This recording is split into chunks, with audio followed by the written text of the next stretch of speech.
Hi dears, അസ്സലാമു അലൈക്കും. Welcome back. ഇത് സ്പെഷ്യലായിട്ടുള്ളൊരു സ്വീറ്റ് റെസിപ്പിയാണ് ഇന്ന് കാണിക്കുന്നത്. നമ്മളെ വീട്ടിൽ തന്നെയുള്ള ചേരുവകളൊക്കെ വെച്ചിട്ട് സിമ്പിളായിട്ട് ചെയ്തെടുക്കാൻ പറ്റുന്ന ഒരു അടിപൊളി സ്വീറ്റാണ് കേട്ടോ. അപ്പോൾ വീഡിയോ നിങ്ങൾ സ്കിപ്പ് ചെയ്യാതെ കാണുക. നിങ്ങൾക്ക് ഇഷ്ടമായ ലൈക്ക് ചെയ്യാനും ഷെയർ ചെയ്യാനൊന്നും മറക്കരുത്. അതുപോലെ തന്നെ നിങ്ങളുടെ അഭിപ്രായങ്ങൾ കമൻറ്റ് ബോക്സിൽ അറിയിക്കാനും മറക്കരുത് കേട്ടോ. അപ്പോൾ ഇന്നത്തെ ഈ ഒരു സൂപ്പർ ടേസ്റ്റി ആയിട്ടുള്ള സ്വീറ്റ് എങ്ങനെയാണ് തയ്യാറാക്കി എടുക്കുന്നതെന്ന് നോക്കാം. നമ്മുടെ ഇന്നത്തെ ഈ ഒരു സ്വീറ്റിന് വേണ്ടിയിട്ട് ആദ്യം തന്നെ വേണ്ടത് ക്യാരറ്റാണ് കേട്ടോ. ഞാൻ ഈ ഒരു വലുപ്പത്തിലുള്ള 3 ക്യാരറ്റ് വെച്ചിട്ടാണ് ഇന്ന് കാണിക്കുന്നത്. അപ്പോൾ അതാ ക്യാരറ്റൊക്കെ നന്നായിട്ട് ക്ലീൻ ചെയ്തിട്ട് ഇതേപോലെ കട്ട് ചെയ്തിട്ട് മാറ്റി വെക്കാം കേട്ടോ. തൊലിയും ഒക്കെ കളഞ്ഞിട്ട് നമ്മൾ വേവിച്ചിട്ടൊന്നുമില്ല, നന്നായിട്ടൊന്ന് കട്ട് ചെയ്തെടുത്തിട്ടുള്ളൂ. ഇതൊരു മിക്സിൻ്റെ ജാറിലോട്ട് ഇട്ട് കൊടുത്തിട്ട് നമുക്ക് നല്ല ഫൈനായിട്ടൊന്ന് അരച്ചെടുക്കണം. അപ്പോൾ അരച്ചെടുക്കാൻ ആവശ്യമായിട്ടുള്ള പാലാണ് ഒഴിച്ചു കൊടുക്കുന്നത്. അപ്പോൾ ഏകദേശം അരക്കപ്പോളം പാലൊഴിച്ചിട്ട് നല്ല ഫൈനായിട്ട് തന്നെ അരച്ചെടുക്കണം കേട്ടോ. ഒട്ടും ഇതിൻ്റെ പീസുകളൊന്നും ഇല്ലാത്ത രീതിയിൽ അരച്ചെടുക്കണം. അപ്പോൾ ഞാനിതൊന്ന് അരച്ചുകൊണ്ട് വരാം കേട്ടോ. ഇപ്പോൾ നമ്മൾ ക്യാരറ്റും പാലും കൂടി നന്നായിട്ടൊന്ന് അരച്ചെടുത്തിട്ടുണ്ട്. ഒട്ടും തന്നെ പീസുകളൊന്നും ഇല്ല കേട്ടോ. നല്ല ഫൈനായിട്ട് അരച്ചെടുത്തിട്ടുണ്ട്. ഇനി നമ്മളൊരു പാൻ സ്റ്റൗവിൽ വെച്ചിട്ടുണ്ട്. ഇതിലോട്ട് 2 ടീസ്പൂണോളം നെയ്യ് ചേർത്ത് കൊടുക്കുക. നെയ്യോ ബട്ടറോ നിങ്ങൾക്ക് യൂസ് ചെയ്യാം കേട്ടോ. നന്നായിട്ടൊന്ന് ചൂടായിട്ട് വരുമ്പോൾ നമ്മൾ അരച്ച് വെച്ചിട്ടുള്ള ഈ ഒരു ക്യാരറ്റിൻ്റെ മിക്സ് ഇല്ലേ, ഇത് ഇതിലോട്ട് ഒഴിച്ചു കൊടുക്കുക. നന്നായിട്ടൊന്ന് മിക്സ് ചെയ്ത് കൊടുക്കുക. ഇനി നമ്മൾ ഇതിലോട്ട് കുറച്ച് ചേരുവകളൊക്കെ ചേർത്ത് കൊടുക്കാനുണ്ട്. അപ്പോൾ ആദ്യം തന്നെ ചേർത്ത് കൊടുക്കുന്നത് 1/2 കപ്പ് പാലും കൂടിയാണ് കേട്ടോ. അപ്പോൾ അതാ ഇതിലോട്ട് 1/2 കപ്പ് പാലും കൂടി ഒഴിച്ചു കൊടുക്കുക. കൂടെ തന്നെ മധുരത്തിന് ആവശ്യമായിട്ട് 3 ടേബിൾ സ്പൂണോളം പഞ്ചസാര ചേർക്കുന്നുണ്ട്. ഈ ഒരു 3 ടേബിൾ സ്പൂൺ എന്ന് പറയുന്നത് കറക്റ്റായിട്ടുള്ള മധുരമാണ് കേട്ടോ. നിങ്ങൾക്ക് കൂടുതൽ മധുരം വേണമെന്നുണ്ടെങ്കിൽ 1 ടേബിൾ സ്പൂൺ കൂടിയും ചേർക്കുക. ഇതിലോട്ട് ഇതാ 1 ടേബിൾ സ്പൂണോളം പാൽപ്പൊടി ചേർക്കുന്നുണ്ട്. ഞാൻ ഇതേപോലെ 10 രൂപേൻ്റെ ഒരു പാക്കറ്റ് അമൂലിൻ്റെ മിൽക്ക് പൗഡറാണ് കേട്ടോ ചേർത്തിട്ടുള്ളത്. ഇത് നന്നായിട്ടൊന്ന് മിക്സ് ചെയ്ത് കൊടുക്കുക. ഒട്ടും കട്ടകളൊന്നും ഇല്ലാത്ത രീതിയിൽ തന്നെ മിക്സ് ചെയ്ത് കൊടുക്കാൻ ശ്രദ്ധിക്കുക. ഈ ഒരു സമയത്ത് നിങ്ങൾക്ക് ലോ ഫ്ലെയിമിലേക്ക് മാറ്റാം കേട്ടോ, നമ്മൾ ഈ ഒരു പാൽപ്പൊടി മിക്സ് ചെയ്യുന്ന സമയത്ത്. എന്നിട്ട് നമ്മളിത് ജസ്റ്റ് ഒന്ന് കുറുക്കിയെടുക്കണം. ഇതേപോലെ ഒന്ന് മിക്സ് ചെയ്ത് കൊടുത്ത് ഒരു 5 മിനിറ്റ് നമ്മളത് മിക്സ് ചെയ്യുമ്പോൾ തന്നെ നമ്മുടെ ക്യാരറ്റൊക്കെ നന്നായിട്ട് തന്നെ വെന്ത് വന്ന് ചെറുതായിട്ടൊന്ന് കുറുകി കിട്ടും. അപ്പോൾ അതാ ഇതേപോലെ കുറുകി കഴിഞ്ഞാൽ നമ്മൾ ഇതിലോട്ട് 1/4 കപ്പോളം റവയാണ് ചേർത്ത് കൊടുക്കുന്നത് കേട്ടോ. ഞാനിപ്പോൾ വറുത്ത റവയാണ് എടുത്തത്. വറുത്തതായാലും വറുക്കാത്തതായാലും കുഴപ്പമില്ല. അപ്പോൾ നമ്മൾ കുറേശ്ശെ ചേർത്തിട്ട് ഇതേപോലെ മിക്സ് ചെയ്ത് കൊടുക്കുക കേട്ടോ. ലോ ഫ്ലെയിമിൽ വെച്ചിട്ട് ചെയ്താൽ മതി. 1/2 കപ്പ് പ്ലസ് 1 ടേബിൾ സ്പൂൺ അളവിലാണ് കേട്ടോ റവ എടുത്തിട്ടുള്ളത്. ഏകദേശം 1/4 കപ്പിൻ്റെ അടുത്തായിട്ട് വരും. അപ്പോൾ അതാ ഞാൻ കുറേശ്ശെ ഇട്ട് കൊടുത്തിട്ട് ഇതേപോലെ കട്ടകളൊന്നും ഇല്ലാതെ ഇളക്കി കൊടുക്കുന്നുണ്ട്. അപ്പോൾ നമ്മൾ മൊത്തത്തിൽ ഇട്ടിട്ട് ഇളക്കി കൊടുത്താൽ കട്ട പിടിക്കാനുള്ള ചാൻസ് കൂടുതലാണ് കേട്ടോ. അപ്പോൾ അതാ ഞാൻ മൊത്തത്തിൽ ഇട്ട് കൊടുത്തിട്ടുണ്ട്. ഇനി നന്നായിട്ടൊന്ന് മിക്സ് ചെയ്ത് കൊടുക്കുക. ഇനി നമുക്ക് ഒരു മീഡിയം ഫ്ലെയിമിൽ വെച്ചിട്ട് ഇത് നന്നായിട്ടൊന്ന് കുക്കാക്കി കുറുക്കിയെടുക്കണം കേട്ടോ. അപ്പോൾ അതാ വളരെ സിമ്പിളായിട്ട് ചെയ്തെടുക്കാൻ പറ്റുന്നൊരു സ്വീറ്റാണ്. കുറച്ച് സമയം നമ്മളൊന്ന് മാറ്റി വെച്ചാൽ മതി, എന്നാൽ സൂപ്പർ ടേസ്റ്റി ആയിട്ടുള്ളൊരു സ്വീറ്റ് കഴിക്കാൻ പറ്റും കേട്ടോ. ഈ ഒരു പെരുന്നാൾക്ക് നിങ്ങൾക്ക് മസ്റ്റായിട്ട് ട്രൈ ചെയ്ത് നോക്കാം. അടിപൊളി ടേസ്റ്റാണ് കേട്ടോ. വരുന്നവർക്കൊക്കെ നമുക്ക് കൊടുക്കാൻ പറ്റുന്ന ഒരു അടിപൊളി സ്വീറ്റും കൂടിയാണ്. അപ്പോൾ അതാ നമ്മൾ നന്നായിട്ടൊന്ന് കുറുക്കി എടുത്തിട്ടുണ്ട്. ഈ ഒരു സമയത്ത് ഇത് അടുക്കി പിടിക്കാനുള്ള ചാൻസ് കൂടുതലാണ് കേട്ടോ. അതുകൊണ്ട് ഒരു നോൺ സ്റ്റിക്കിൻ്റെ പാൻ എടുക്കുന്നതായിരിക്കും ഒന്നും കൂടി നല്ലത്.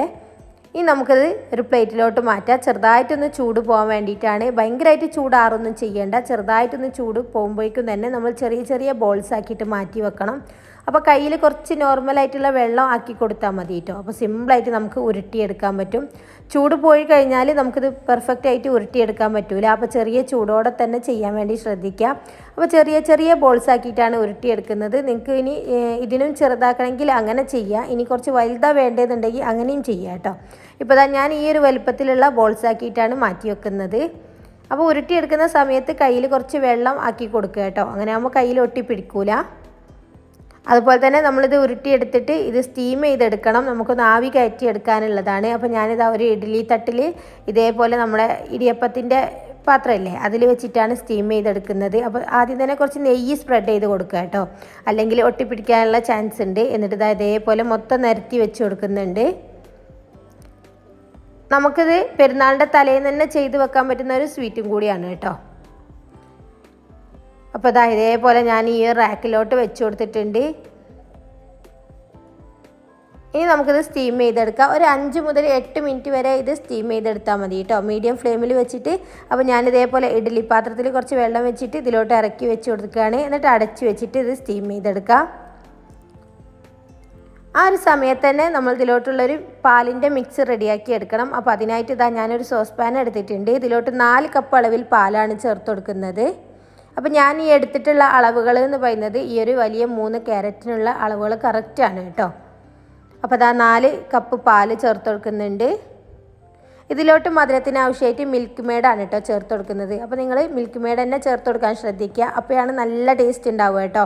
അപ്പോൾ മിൽക്ക് മെയ്ഡ് ചേർത്തിട്ട് ലോ ഫ്ലെയിമിൽ വെച്ചിട്ട് നന്നായിട്ടൊന്ന് മിക്സ് ചെയ്ത് കൊടുക്കുക. ഇനി ഇതിലോട്ട് മെയിനായിട്ട് വേണ്ടത് 2 ടേബിൾ സ്പൂൺ അളവിൽ കോൺഫ്ലവർ ആണ് കേട്ടോ. 2 ടേബിൾ സ്പൂൺ കറക്റ്റായിട്ടുള്ള അളവാണ്. ഇതിലോട്ട് കുറച്ച് പാൽ ഒഴിച്ചിട്ട് നമുക്ക് കലക്കിയിട്ട് മാറ്റി വെക്കാം. ഇനി നമ്മുടെ ഈ ഒരു പാലിൻ്റെ മിക്സിന് നല്ലൊരു ടേസ്റ്റിന് വേണ്ടിയിട്ട് വാനില പൗഡറോ വാനില എസൻസോ ചേർത്ത് കൊടുക്കുക. അപ്പോൾ ഞാനിവിടെ കുറച്ച് വാനില പൗഡറാണ് ചേർത്തത്. ഏകദേശം 1 ടീസ്പൂൺ വാനില പൗഡർ ചേർത്തിട്ടുണ്ട്. ഇതിന് പകരം നിങ്ങൾക്ക് വാനില എസൻസും ചേർത്ത് കൊടുക്കുക കേട്ടോ. അപ്പോൾ നല്ലൊരു ഫ്ലേവർ ആയിരിക്കും നമ്മുടെ ഈ ഒരു പാലിൻ്റെ മിക്സിന്. ഇനി ഇത് നിങ്ങളെ കയ്യിലില്ല എന്നുണ്ടെങ്കിൽ നിങ്ങൾക്ക് ഏലക്കാപ്പൊടി ചേർത്ത് കൊടുക്കുക കേട്ടോ. പക്ഷേ ഒന്നുകൂടി ടേസ്റ്റ് നമ്മുടെ വാനില എസൻസ് തന്നെയാണ്.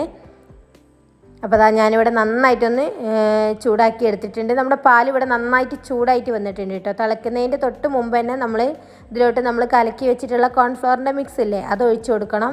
എന്നിട്ട് നന്നായിട്ടൊന്ന് മിക്സ് ചെയ്തിട്ട് തിളപ്പിച്ചെടുക്കുമ്പോഴേക്കും നമ്മുടെ കോൺഫ്ലവറൊക്കെ നന്നായിട്ട് കുക്കായിട്ട് ചെറുതായിട്ടൊന്ന് കുറുകി വരും കേട്ടോ. ഭയങ്കരമായിട്ട് കുറുകി വരണ്ട, ചെറുതായിട്ടൊന്ന് തിക്നെസ് കിട്ടിയാൽ മതി. എപ്പോഴും നമ്മൾ കോൺഫ്ലവർ ചേർക്കുമ്പോൾ തിളക്കുന്നതിൻ്റെ മുമ്പ് ചേർക്കാൻ ശ്രദ്ധിക്കണം കേട്ടോ. അതുപോലെ തന്നെ ഇനി കസ്റ്റാർഡ് പൗഡറൊക്കെ ആണെങ്കിലും നമ്മൾ തിളക്കുന്നതിൻ്റെ മുമ്പ് തന്നെ ചേർക്കുക. അപ്പോഴാണ് നല്ല പെർഫെക്റ്റ് ആയിട്ട് ഇത് കുക്കായിട്ട് കിട്ടുക. ഇപ്പോൾ ആ പാല് കണ്ടില്ല, ചെറുതായിട്ട് തിക്നെസ് വന്നിട്ടുണ്ട്. ഇനി തണുക്കുമ്പം ഒന്നുകൂടി കുറുകി വരും കേട്ടോ. അപ്പോൾ അതുകൊണ്ടാണ് പറഞ്ഞത് 2 ടേബിൾ സ്പൂൺ കോൺഫ്ലവർ കറക്റ്റായിട്ടുള്ള അളവാണ് 4 കപ്പ് പാലിലോട്ട്. ഇപ്പോൾ ഇതാ നന്നായിട്ടൊന്ന് തിളച്ച് വന്നിട്ടുണ്ട്. ഇനി നമ്മൾ ഫ്ലെയിം ഓഫ് ചെയ്തിട്ട് ചെറുതായിട്ടൊന്ന് തണുക്കാൻ വേണ്ടിയിട്ട് ഒരു സൈഡിലോട്ട് മാറ്റി വെക്കുക. അപ്പോഴേക്കും നമ്മൾ സ്റ്റീം ചെയ്യാൻ മാറ്റി വെച്ചിട്ടുണ്ടായിരുന്ന നമ്മുടെ ഈ ഒരു ബോൾസുകളില്ലേ ക്യാരറ്റിൻ്റെ, അതൊക്കെ നന്നായിട്ട് തന്നെ സ്റ്റീമായി കിട്ടിയിട്ടുണ്ട് കേട്ടോ. ഏകദേശം 8 മിനിറ്റോളാണ് സ്റ്റീം ചെയ്തെടുത്തിട്ടുള്ളത്. ഇപ്പോൾ നമ്മുടെ ബോൾസൊക്കെ നല്ല കട്ടിയായിട്ട് വന്നിട്ടുണ്ട് കേട്ടോ. ഇങ്ങനെ പൊട്ടിപ്പോവാത്ത ആ രീതിയിൽ നന്നായിട്ട് ഇങ്ങനെ ചുയ്യായിട്ട് കിട്ടും കേട്ടോ നമ്മൾ കഴിക്കുന്ന സമയത്തൊക്കെ. ഇപ്പോൾ നമ്മുടെ പാല് ചെറുതായിട്ട് ചൂട് പോയിട്ടുണ്ട്. അതുപോലെ തന്നെ ഈ ഒരു ബോൾസുകളും ചെറുതായിട്ട് ചൂടൊക്കെ പോയിട്ടുണ്ട്. ഇനി രണ്ടും കൂടി നമുക്ക് മിക്സ് ചെയ്തെടുക്കണം. അപ്പോൾ അതാ ഈ ഒരു ക്യാരറ്റിൻ്റെ ബോൾസ് മൊത്തം ഈ ഒരു പാലിൻ്റെ മിക്സിലോട്ട് ഇട്ട് കൊടുക്കുകയാണ്. അപ്പോൾ തമ്മിൽ ഒട്ടി പിടിക്കുകയൊന്നുമില്ല കേട്ടോ. നിങ്ങൾക്ക് കാണുമ്പോൾ മനസ്സിലാകുന്നുണ്ടാവുമല്ലോ. നല്ല അടിപൊളിയായിട്ട് തന്നെ കിട്ടിയിട്ടുണ്ട്. ഇനി നമുക്ക് നന്നായിട്ടൊന്ന് മിക്സ് ചെയ്ത് കൊടുക്കാം കേട്ടോ. ഇനി നന്നായിട്ട് തന്നെ റൂം ടെമ്പറേച്ചറിൽ ആയി കിട്ടണം. അതിനുശേഷം നമുക്ക് ഫ്രിഡ്ജിലോട്ട് മാറ്റിയിട്ട് നന്നായിട്ട് തണുപ്പിച്ചിട്ട് വേണം ഇത് സെർവ് ചെയ്യാൻ. അപ്പോഴാണ് സൂപ്പറായിട്ടുള്ള ടേസ്റ്റ് കേട്ടോ. അപ്പോൾ അതാണ് പറഞ്ഞത്, നമുക്കൊരു ഫംഗ്ഷനോ അല്ലെങ്കിൽ ഇതിൻ്റെ ഒക്കെ നമുക്ക് തലേ ദിവസം തന്നെ ഇത് റെഡിയാക്കിയിട്ട് ഫ്രിഡ്ജിലോട്ട് മാറ്റാൻ പറ്റും. ഫ്രിഡ്ജിൽ സ്റ്റോർ ചെയ്യുന്ന സമയത്ത് നമ്മളൊരു കണ്ടെയ്നറിൽ അല്ലെങ്കിൽ അടപ്പുള്ള ഒരു ബോക്സിലൊക്കെ ആക്കിയിട്ട് സ്റ്റോർ ചെയ്യാൻ ശ്രമിക്കുക കേട്ടോ. അപ്പോൾ അത് നന്നായിട്ടൊന്ന് മിക്സ് ആക്കിയിട്ടുണ്ട്. ഇതൊക്കെ നന്നായിട്ട് തണുത്ത് വന്നിട്ടുണ്ട്. ഇനി ഞാനിത് ഫ്രിഡ്ജിലോട്ട് മാറ്റുകയാണ്. അപ്പോൾ നല്ല ടേസ്റ്റുള്ളൊരു സ്വീറ്റാണ് കേട്ടോ. അപ്പോൾ മസ്റ്റായിട്ട് ട്രൈ ചെയ്ത് നോക്കുക, സൂപ്പറാണ്. ഇപ്പോൾ ഞാൻ ഫ്രിഡ്ജിൽ വെച്ച് നന്നായിട്ട് തണുപ്പിച്ചെടുത്തതാണ്. 2 മണിക്കൂറാണ് ഞാൻ ഫ്രിഡ്ജിൽ വെച്ച് തണുപ്പിച്ചെടുത്തിട്ടുള്ളത്. ഇപ്പോൾ നിങ്ങൾക്ക് കാണുമ്പോൾ അറിയാൻ പറ്റും, അത്യാവശ്യം നല്ല തിക്കായിട്ട് വന്നിട്ടുണ്ട്. അതുപോലെ തന്നെ ഈ ഒരു ബോൾസൊക്കെ നന്നായിട്ട് ഇങ്ങനെ ഈ ഒരു മിൽക്കിൽ കവർ ചെയ്ത് നിൽക്കുന്നുണ്ട് കേട്ടോ. ഇത് നമുക്കിനി സെർവിങ് ബൗളിലോട്ട് മാറ്റാം. ഇത് കഴിക്കുമ്പോൾ നമുക്ക് നല്ല മധുരമുള്ളൊരു സ്വീറ്റ് ആണെങ്കിൽ കൂടിയിട്ട് നമുക്ക് മടുപ്പൊന്നും വരുന്നില്ല കേട്ടോ. വീണ്ടും വീണ്ടും കഴിക്കാൻ തോന്നുന്ന ഒരു അടിപൊളി ടേസ്റ്റാണ് കേട്ടോ. അപ്പോൾ മസ്റ്റായിട്ട് ട്രൈ ചെയ്ത് നോക്കുക. ട്രൈ ചെയ്ത് നോക്കിയിട്ട് ഫീഡ്ബാക്ക് അറിയിക്കുക കേട്ടോ. അപ്പോൾ ഞാനിത് സെർവ് ചെയ്യുന്ന സമയത്ത് കുറച്ച് ഇതേപോലെ ബദാം പൊടിച്ചിട്ടൊന്ന് ചേർത്ത് കൊടുക്കുന്നുണ്ട്. ഇത് ഓപ്ഷണലാണ് കേട്ടോ, കാണാനുള്ളൊരു ഭംഗിക്ക് വേണ്ടിയിട്ട് മാത്രം. അപ്പോൾ അതിങ്ങനെ ഇട്ടിട്ടില്ലെങ്കിലും നല്ല ടേസ്റ്റാണ് കേട്ടോ. നമ്മൾ കഴിക്കുന്ന സമയത്ത് ഈ ഒരു ബോൾസും ക്രീമും എല്ലാം കൂടി ഒരുമിച്ചിട്ടിട്ട് കഴിക്കുക, അടിപൊളിയാണ്. ഈ ഒരു ചൂടത്ത് മനസ്സും ശരീരമൊക്കെ തണുപ്പിക്കാൻ പറ്റുന്ന ഒരു അടിപൊളി സ്വീറ്റാണ്. മസ്റ്റായിട്ട് ഇതിന് ട്രൈ ചെയ്ത് നോക്കുക, സൂപ്പറായിരിക്കും കേട്ടോ. അപ്പോൾ വീഡിയോ ഇഷ്ടമായിട്ടുണ്ടെങ്കിൽ ലൈക്ക് ചെയ്യാൻ മറക്കരുത്. അതുപോലെ തന്നെ ചാനൽ ആദ്യമായിട്ട് കാണുന്ന കൂട്ടുകാരാണെങ്കിൽ പ്ലീസ് ഒന്ന് ലൈക്ക് ചെയ്ത് അതുപോലെ സബ്സ്ക്രൈബ് ചെയ്തൊക്കെ സപ്പോർട്ട് ചെയ്യാം. ഇൻഷാ അല്ലാഹ് നല്ല നല്ല വീഡിയോസുകളൊക്കെ ആയിട്ട് വീണ്ടും വരാം. അതുവരേക്കും താങ്ക് യു ഫോർ വാച്ചിങ്.